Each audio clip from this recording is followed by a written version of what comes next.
Hello, welcome to Marketing Matters, the show where we explore all things marketing and technology and uncover those things that matter for you and your success. I'm your host, Denise Millay, and my hope and mission is to bring technology and marketing to you in a way that's useful without jargon, complexity, or confusion so you can grow your business, expand your impact in the world, and build your best life. Today's episode is called Give Your Users a Great Experience. And I want to get the objective of this episode is to make it easy and natural for potential clients to visit your site and complete their objective so that they end up feeling like they had a great experience. So let's move on. And as always, I want to share with you a quote from Andrew Khajuravi. He's the founder and CEO of Intechnic. He's also a published author and blogger and a recognized visionary in the area of user experience. He says that you can't get what you want without giving your customers what they want. So I interpret that as in order to achieve what you want, you have to make sure that you allow other people to achieve their objectives in order for it to be successful. So let's move it on. So we're discussing your user's experience today on your website. And you might be saying, well, what is user experience, Denise? Like, what does that mean? Well, here's what I'm going to say. This gentleman named Stephen Krug, back in the late 90s, early 2000s, wrote this book. It says, Don't Make Me Think. He says a person of average ability and experience can figure out how to use it without it being more trouble than it's worth. So this is a common sense approach to usability online in the internet world and the web and all the different things that you use.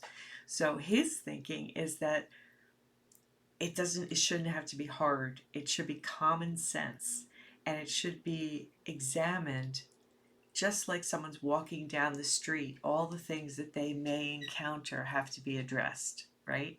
So if they want to go inside, the door has to open. If they want to cross the street and it's a busy street, they need a stoplight or a stop sign so that the traffic will stop to allow them to progress. It's the same type of thing. Now he says that there are 7 elements of good design: useful, learnable, memorable, effective, efficient, desirable, and delightful. Now, if you look at all 7 of these things, we want to dive into them and say, well, what does that mean in the context of your website, right? So, useful, you could say, does it do something that people need done? Does it have a purpose? Learnable is, can they figure out on their own how to do it, how to get what they want, how to use your website? Memorable is not necessarily do they go home remembering every single detail of what they do. It's more like, do they have to relearn it each time they go to use it?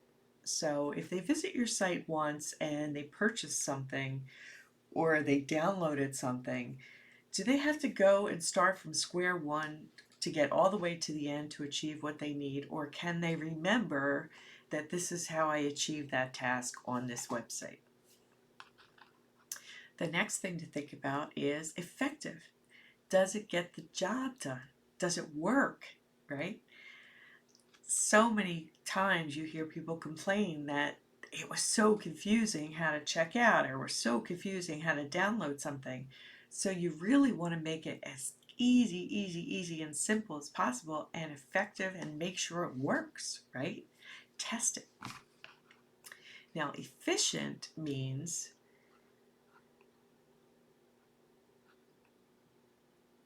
does it get the job done at a reasonable amount of time and effort? We've all been to our healthcare websites, right? Where you try to look up a new doctor. Oh my goodness, how hard is it to do that, right? You have to put in your zip code. You have to put how many miles away you want to look at. You have to put in their specialty. You have to put in all these parameters. And then you get results back and you're like, this is not what I wanted. There's nobody close by, or there's nobody, maybe I'll I'll expand the search to more miles. Well, you have to start all over again. That is not good design, good user experience. That says frustration, danger, Will Robinson. Like, you want to make sure that people leave with the feeling that they got things done, in and out, done, and it was simple, right? So now desirable is another thing, is so many people build websites on what they think people want. But they don't do the listening that's required or the research to actually go out and find out what kind of questions people are asking and what is it that they really want to find, right?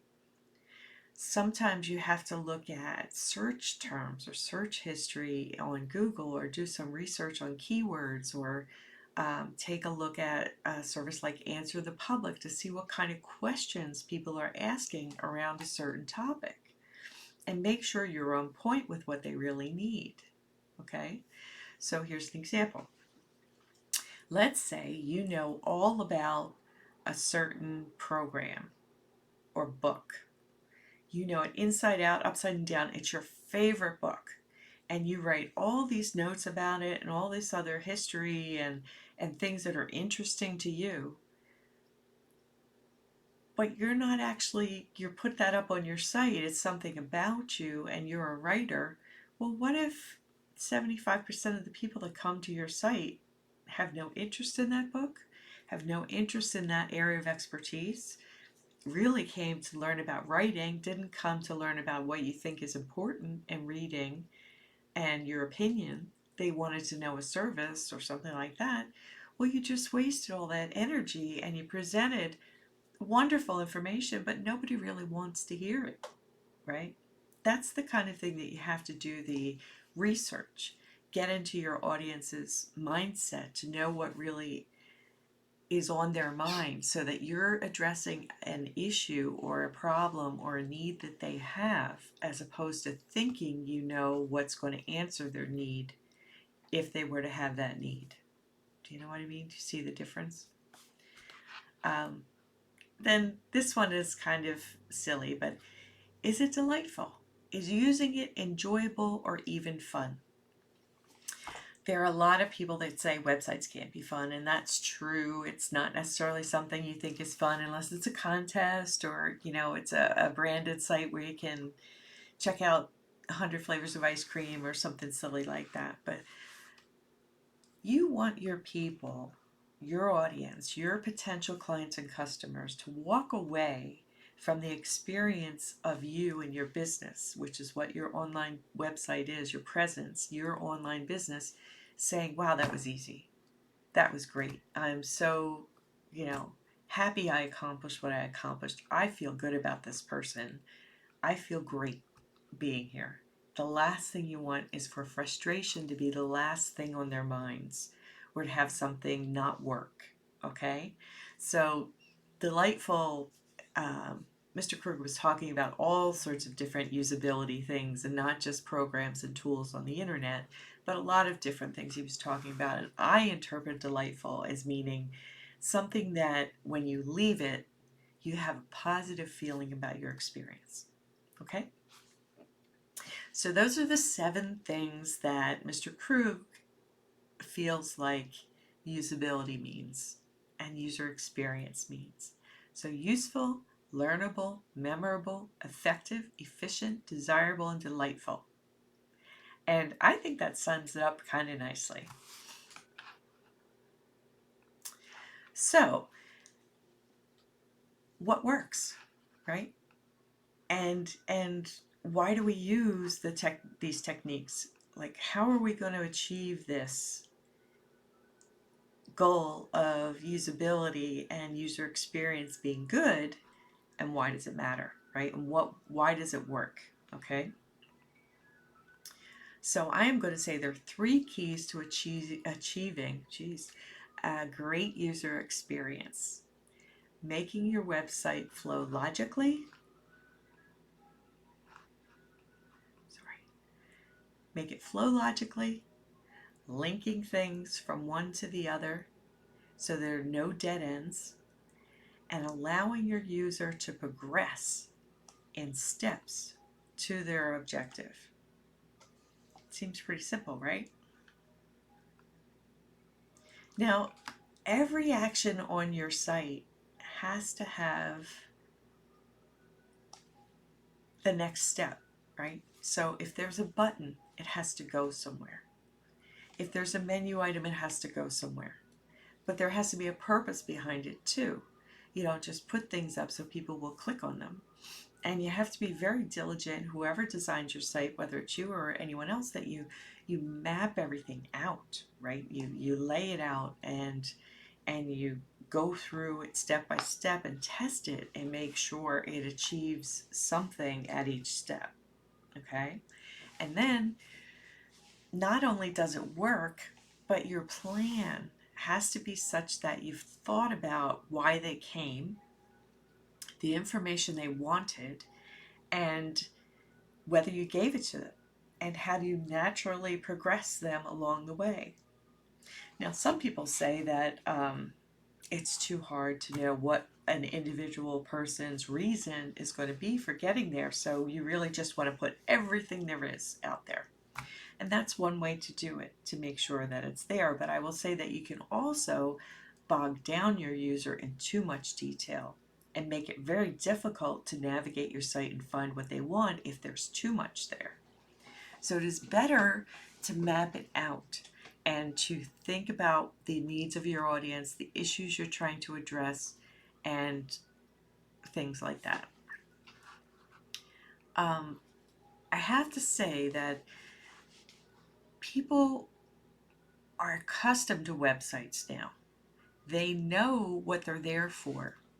They've experienced good ones and they've experienced bad ones. And they are less patient with the experience than they used to be. Okay? So I'm going to go back to something that we have talked about over and over again. Okay? We have talked about what our goal is with our website and with marketing. Is we are attempting to help people know us, like us, and trust us so they'll do business with us. Okay? So you must always keep that in mind with whatever you're doing, that knowing, liking, and trusting is important in how you lay things out to support that goal. And then I will also say, as I've said before, that the customer journey, okay, they're on a journey with us. They don't wake up in the morning and say, I am ready to buy this from Denise Millay. They wake up with a question that says, how do I get the answer to this question? And they're researching the answer to a question. Once they get the answer to the question that they think they have a solution that they understand, right? It's their understanding that we have to examine, not our own. Then they're ready to maybe compare solutions if they're looking to buy it from someone or looking for a service or a product, right? They have to understand the answer to their issue or their need or their problem. Then they're going to compare and find the best thing that fits for them. And that's where you come in as the service provider or a product provider or whatever it is that you do. Then they're going to progress. So, okay, I've done my comparisons. I know which one I want. I'm going to go and take action. I'm going to reach out to these people and sign up, or I'm going to buy the product. So our websites have to address each stage of our audience's journey with us, the questions they have, the comparisons they might make, and satisfy them when they're ready to take action. And then in the support phase, we have to allow them to come back and ask us any other questions that they may have to support them after they've acted and interacted with us. So I know we've talked about this before, and it makes sense, right? I mean, nobody wakes up with everything solved. We all have things that change in our lives. We evolve, we experience, we have things that come up and change and happen in our business or in our lives. And each milestone we hit or hurdle we hit, we have to address and we have to climb over, or we have to find a way around and find a new solution. So our websites are an extension of helping someone do that in their normal everyday evolution of business and life. So I don't want to get metaphysical in any way, but I do want to say that we are not just flat showing encyclopedic information here. We have to be more thoughtful about it. We have to give them reasons, whether it's the choice of our content or it's the names of our pages or our titles or the names of our products or programs or services that speak to that person, right? So your website is the extension of all that messaging that you've come up with, and you want to make sure that it's on point, right? And that it's effective and it's useful. So I'm going to say that everything that you do with user experience, whether it's the smallest thing like making sure a button works, or it's a larger thing that says making that button take you to the next step in the action, you have to map it out and think about it. So I'm going to say map it out, right? Look at all the menus as the different tasks that people might want to accomplish. So you're on your home page and you have a menu at the top that has functions on it or selections on it.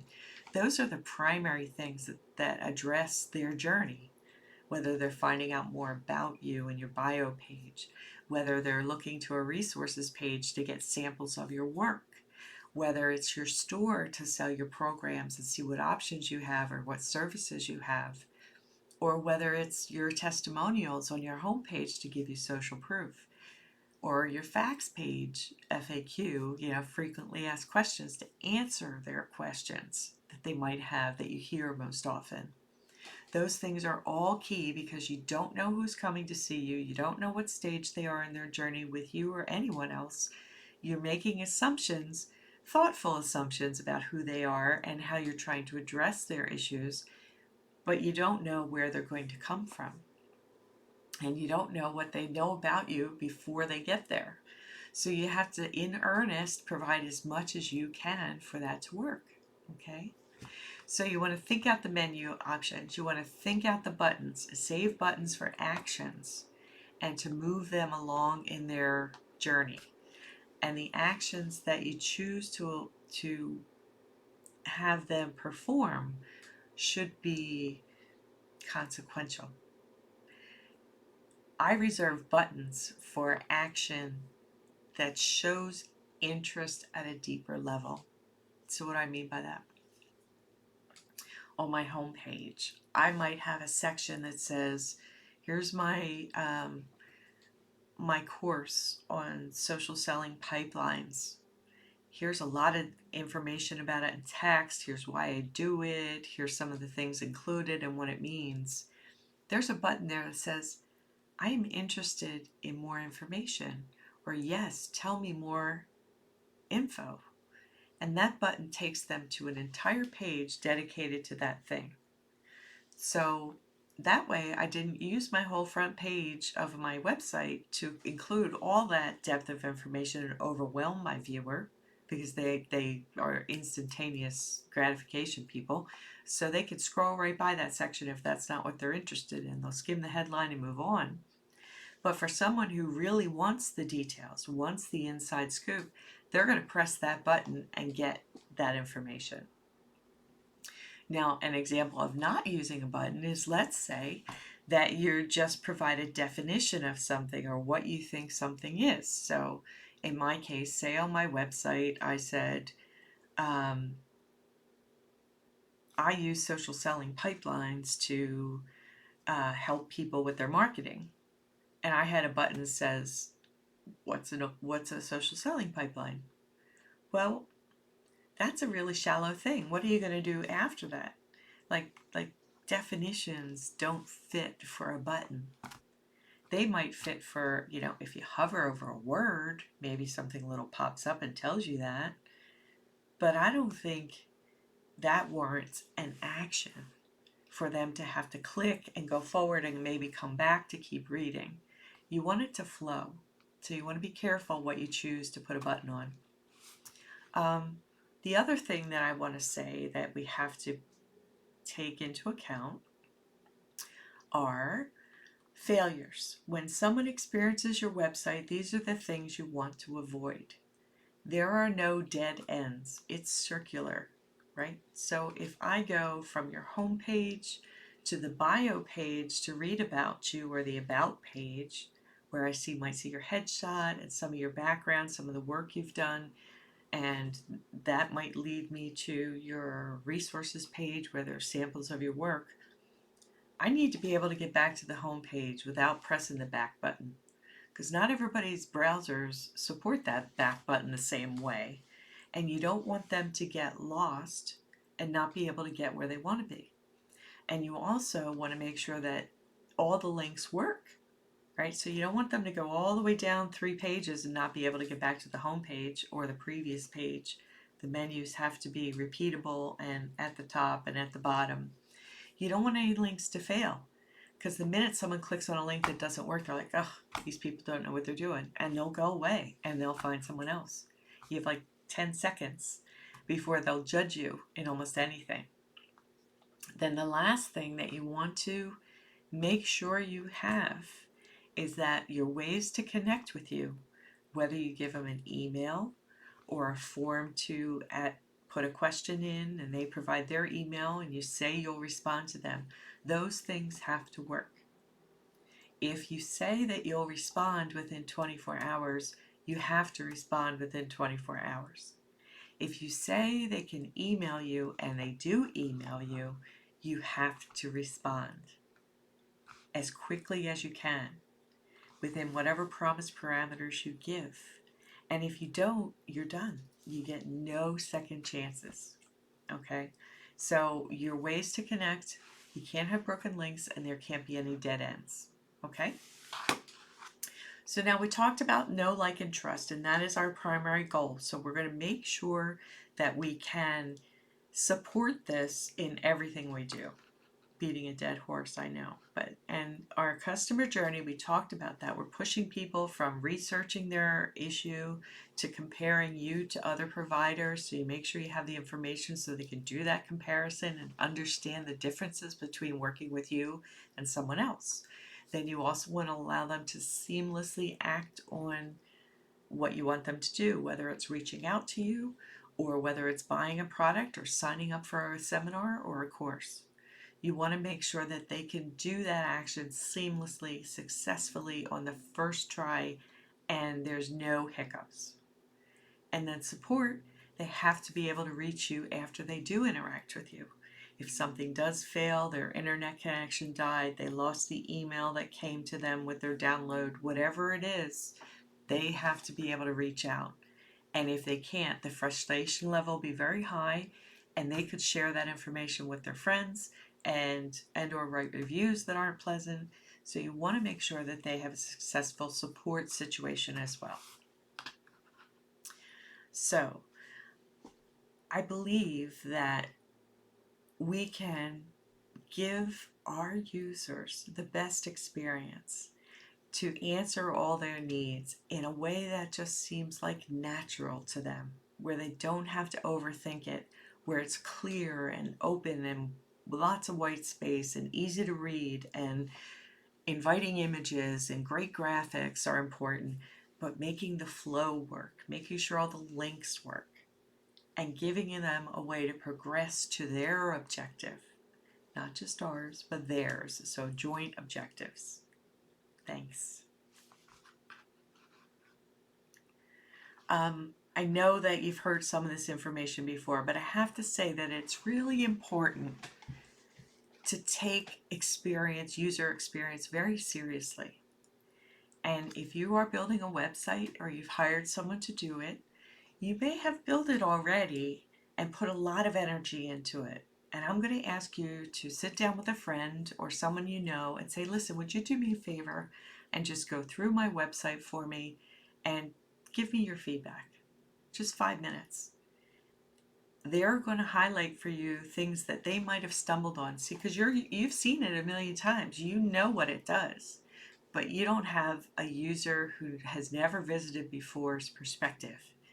And that is so valuable. So I'm going to totally suggest that you do that and that you reach out to a good friend or a colleague and you say, just please give me 5 minutes, go to my website, click through it, and see, give me just a summary of your experience on it.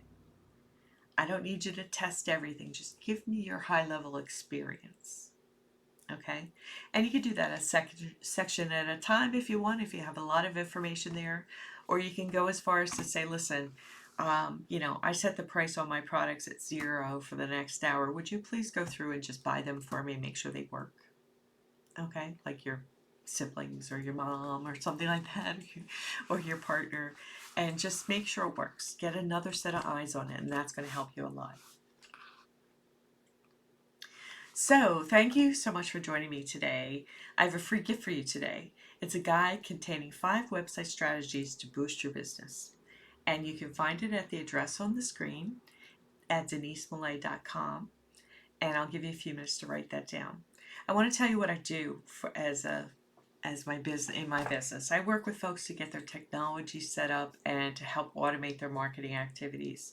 I build websites, digital products, automations, so that they don't have to, so they can spend their time in their area of expertise, focusing on their business and growing their business.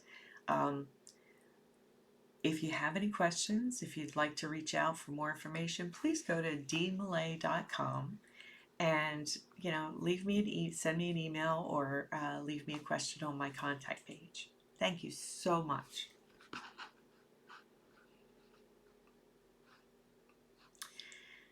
I am so glad you could join me for this episode of Marketing Matters. I know how precious your time is, and my hope is that you came away from this episode with a few nuggets that you can apply to your business. My aim is to provide clear, useful info for you so that you can have a thriving business and amazing relationships with your customers and clients. As always, if you have any questions, go to my website at dmillay.com or my show page on Facebook called Marketing Matters, and leave me a message or a comment, and I'll be happy to get back to you.